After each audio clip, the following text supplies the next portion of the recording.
Tell me why you want something, not what you want. You will hear about a request that can hardly reduce costs, in this case related to ads, and increase turnover because of ads. Also because the following case contains what I call internal data coming from some kind of advertisement manager, but I don't think it is Meta. You will see many campaigns, so the person also took ownership of the data of their clients, and this is not a good practice, at least in the Meta ecosystem.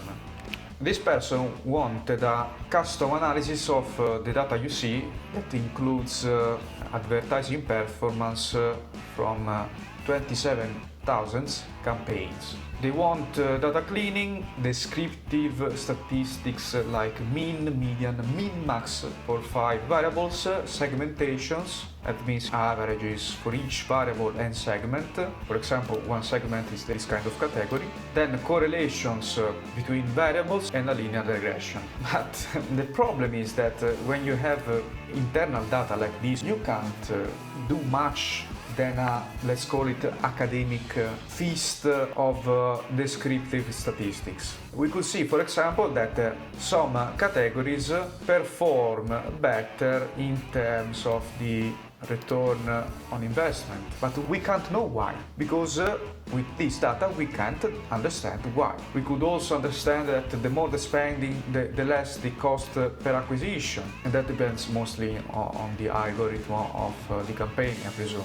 This is one of the cases where the person says, I have a lot of rows, that means campaigns in this case, and I have a lot of columns that are 48, and they think we can do something useful. The answer is no, we can't do something useful, especially for the time window you have in mind. So please, again, when you deliver data to a data scientist, keep in mind the considerations I made about internal data. If you want to integrate internal data with external sources that involves literature research and much more, for example demographical research about your target, you can contact me on the contact page of enterprisestatistics.com for a free call or in the link in the description. Bye and see you the next time.